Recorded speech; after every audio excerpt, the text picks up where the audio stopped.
Posteriormente, tal vez desde las reformas del Servio Tulio, se le forzó a combatir a los enemigos de Roma, al principio bajo las órdenes de centuriones patricios, ya que ellos carecían de formación militar y generalmente de interés por las armas, mas, al revés de muchos patricios que poseían esclavos para el labrado de sus acres, mientras ellos peleaban, los plebeyos, cuya posición política, militar y social nos recuerda a lo de los periecos en Esparta, se veían forzados a pedir préstamos a los patricios. Ahora bien, cuando un deudor no podía pagar los usurarios intereses exigidos, una rigurosa ley autorizaba al acreedor a encarcelar o a reducir a esclavitud al deudor y a su familia. De manera que, cuanto más prolongados e importantes eran las guerras y más aumentaba el territorio romano, tanto más penosa era la situación de los plebeyos. Se quejaban, dice Tito Livio, de que su destino fuera luchar por la libertad y el poder de Roma, mientras que Roma oprimía y esclavizaba a sus mismos compatriotas. La libertad del hombre del pueblo era mejor salvaguardada en guerra que en paz. Había más seguridad frente al enemigo que ante sus compatriotas. Cuenta Tito Livio que, en tanto los volscos marchaban contra Roma, un anciano entró en el foro hecho una lástima. Tenía los vestidos manchados, pálido y enjuto el rostro como un cadáver, el cabello y la barba desgreñados. Pese a ello, se le identificó. Había mandado una centurión, jefe de 100, el grado más elevado de la suboficialidad en la legión romana, y la multitud compadecida aludía a otras recompensas militares. Mostraba por doquier testimonios de sus heroicos combates y las cicatrices de su pecho. Enseguida le rodeó una multitud tan grande como una asamblea pública, inquiriendo el porqué de su situación y lastimoso aspecto. Explicó que fue soldado en la guerra de los Sabinos y que después del saqueo no solo no recogió cosecha alguna, sino que su granja fue incendiada y sus ganados robados, y que en aquellas crisis le exigieron el pago de los impuestos y se llenó de deudas, que éstas, aumentadas por los intereses, le embargaron el campo de sus progenitores y el resto de sus bienes, y no perdonaron ni su misma persona, que su acreedor le amenazó no solo con la esclavitud, sino con la prisión y la muerte. A continuación enseñó a todos su espalda con huellas de recientes azotes. Impresionado por el aspecto y las palabras del centurión, el gentío se alborotó. El foro fue incapaz de contener el tumulto que se extendía por toda la ciudad. Los esclavos por deudas, con o sin cadenas, se precipitaron a las calles implorando el apoyo de los quirites. Se dio el nombre de quirites en la antigua Roma a los sabinos que, procedentes de Cures, legendaria patria de Numa Pompilio, se establecieron en la colina del Quirinal después de la alianza entre Rómulo y Tacio. En el seno de la sociedad romana latía un peligro, la amenaza de los plebeyos de no cumplir sus obligaciones militares si no se les atendía. Los patricios tuvieron miedo y prometieron suavizar las leyes relativas a las deudas. Así tranquilizadas, las pobres gentes marcharon a la guerra y derrotaron a los volscos, pero, desaparecido el peligro, se olvidaron de las promesas y la situación volvió a repetirse. Al fin, dice Tito Livio, la paciencia de los plebeyos se acabó. Abandonaron Roma y levantaron un campamento en el monte sagrado. Desde allí amenazaron con fundar una ciudad rival, en la que todos los hombres tuvieran los mismos derechos. Roma quedó consternada. ¿Qué sucedería si estallaba una guerra? Decidieron parlamentar con los plebeyos y para esta misión eligieron a Menenio Agripa, excelente orador y patricio muy estimado por la plebe. Logró convencer a los plebeyos invitándoles a la reconciliación, que aceptaron de buena gana. Influyó en el Senado para que hiciera concesiones y ambos partidos llegaron a un acuerdo. Los plebeyos lograron el derecho, igual que los patricios, de poseer su propia asamblea. En esta, el derecho a votar sería independiente de la riqueza e igual para todos. Esta representación popular de democratización. Los representantes de los plebeyos elegían sus propios magistrados, llamados tribunos de la plebe, que tenían por misión proteger a sus hermanos de clase contra los patricios. Si el tribuno juzgaba desfavorable para la plebe una medida adoptada por el Senado o los cónsules, solo tenía que poner su veto, me opongo, y la decisión era anulada. Cualquier ciudadano podía también apelar a los tribunos del pueblo para que lo ampararan de las injusticias. Por tal razón, las casas de los tribunos permanecían abiertas día y noche. Los tribunos de la plebe gozaban de inmunidad y su autoridad era similar a la de los cónsules. El cónsul tenía el poder de decretar y el tribuno el derecho de oponerse. El poder del senador era positivo, el del tribuno negativo. La institución del tribunado fue en realidad una tentativa para introducir por medios legales un elemento revolucionario en la organización política. La retirada al Monte Sagrado y el establecimiento del tribunado parece que ocurrieron hacia el 494 a.C., año en que los persas destruían Mileto hasta la última piedra. En sus investigaciones, algunos historiadores explican los acontecimientos de manera más natural y menos dramática. En realidad dicen que los tribunos eran hombres prudentes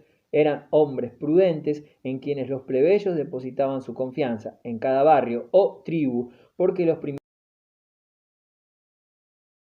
tribus había una pequeña junta de tribunos o tribunal, cuyas decisiones todos acataban. Se trataba pues de una especie de municipio en pequeña escala. Poco a poco los tribunos se reunieron para deliberar juntos los problemas comunes de la ciudad. De ello a convocar de vez en cuando en el mismísimo foro a todo el pueblo para tratar asuntos concernientes a todos los romanos, solo mediaba un paso.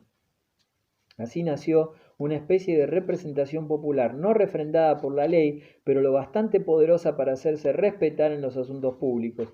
En un principio no tenían capacidad jurídica para proteger eficazmente los intereses de los plebeyos, pero, como suele ocurrir siempre, los poderes de los tribunos se arrogaron con el apoyo popular, fueron reconocidos de jure por la sociedad entera.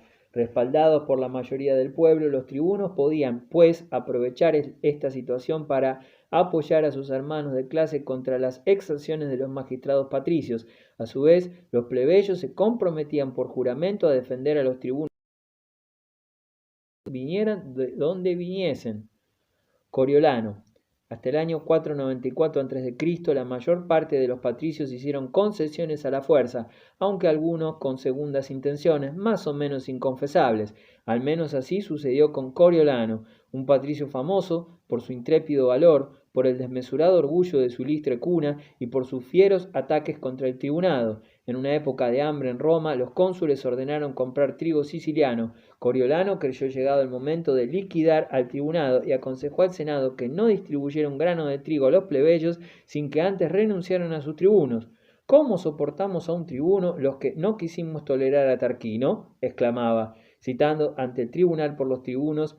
Se presentó soberbio y provocativo, pero cuando vio clara la situación, adelantándose a la sentencia, tomó por su cuenta el camino del destierro y se fue a vivir al país de los volscos, enemigos de los romanos. Estos lo recibieron gozosos y lo nombraron jefe de campaña contra los romanos.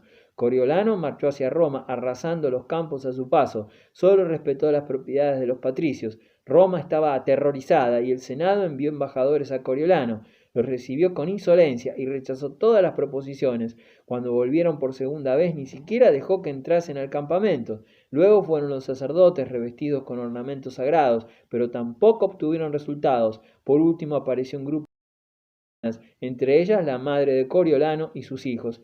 Entonces, dice Tito Livio, Coriolano loco corrió a abrazar a su madre, pero ella, pasando de las súplicas a la ira, lo frenó con estas palabras: antes de que me abraces, dime si estoy ante un enemigo o ante un hijo, si estoy en tu campo como cautiva o como madre. Para ello he vivido tanto, para haberte desterrado y enemigo de la patria, has sido capaz de asolar esta tierra que te...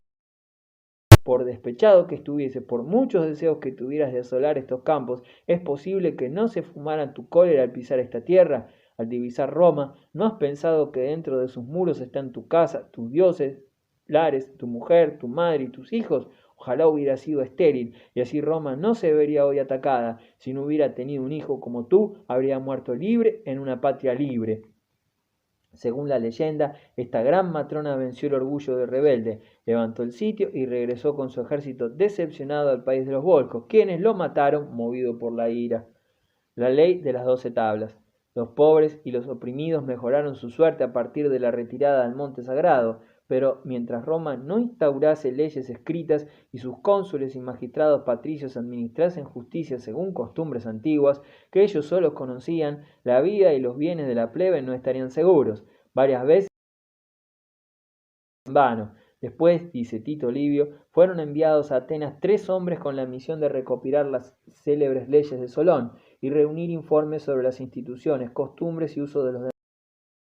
Regresaron a Roma después de 2 años de ausencia. Se nombró entonces por un periodo de un año a 10 decemviros, decem 10, vir hombre, uno por cada tribu, para redactar las leyes. Durante ese año no se nombró a ningún otro funcionario. La Asamblea Popular aceptó en el foro las leyes de los decemviros y su texto fue grabado sobre 12 tablas de bronce. La ley de las 12 tablas constituye la base del célebre derecho romano en cuanto al maestra de claridad y concisión. Los distintos artículos se expresan en forma lacónica y juzgan con extraordinario rigor.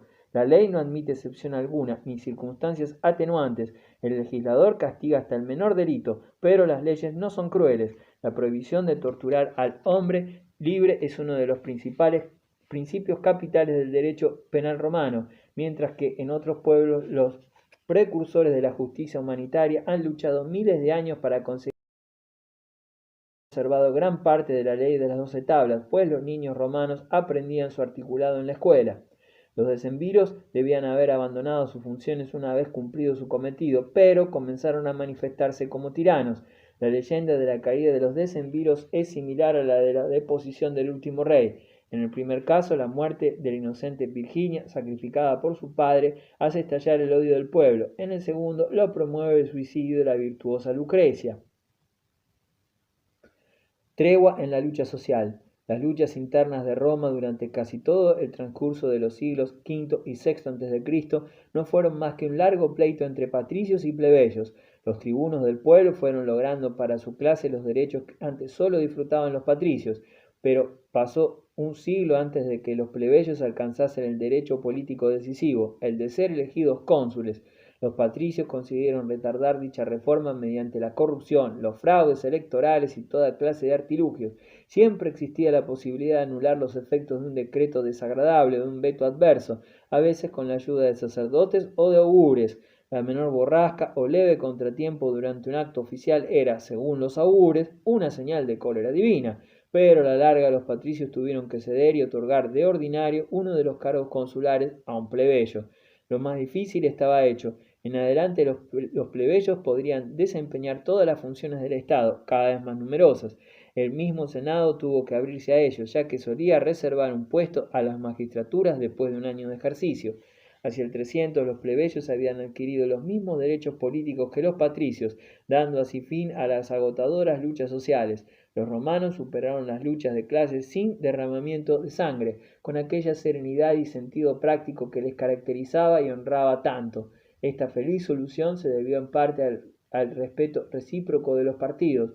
Roma era una sociedad en la que todos, patricios y plebeyos, sentían idéntico ideal de valor y de sobriedad. La situación cambiaría más tarde y los romanos sufrirían también sangrientas guerras civiles. Cincinato, un dictador modelo. En tiempos de guerra, confiar el poder a un solo hombre, a una sola voluntad. En tales momentos es peligroso dividir el poder supremo entre personas de igual autoridad. El Senado nombraba entonces un dictador por un periodo de 6 meses, a quien investiga de un poder ilimitado sobre la comunidad, incluida la vida de los ciudadanos.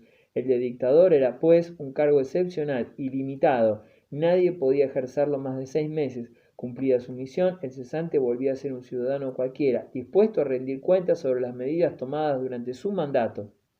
Cierta vez, los romanos se enzarzaron en una peligrosa guerra contra un pueblo vecino, los equos. A causa de la incompetencia militar de uno de los cónsules, un destacamento romano había quedado acorralado. Angustiados, los romanos solo vieron una solución: concentrar todos los poderes en manos de un solo hombre, y eligieron a Lucio V Cincinato, o sea, el Crespo, un fama como cónsul por su valor y talento político. Cuando los enviados del Cincinato poseía al otro lado del Tíber para comunicarle el resultado de la votación, el antiguo cónsul estaba arando su presentó en el foro con toga de dictador orlada de púrpura y llamó a todos los ciudadanos a las armas. A medianoche llegó con esta leva al campo de los ecuos. Amparado por la oscuridad, rodeó al enemigo y erigió una empalizada a lo largo de sus líneas. Terminado el trabajo, Cincinato ordenó a los suyos que profirieran gritos de guerra. Los compatriotas, cercados por el enemigo, cogido entre dos fuegos, les permitió marchar libres a condición de rendir las armas y entregar a sus jefes a los romanos. Cumplida su misión en solo 6 días, el dictador se despojó de la toga orlada de púrpura. y retomó el arado, aun cuando podía prolongar el poder durante 6 meses. Para los romanos, Cincinato llegó a constituir un símbolo del espíritu cívico.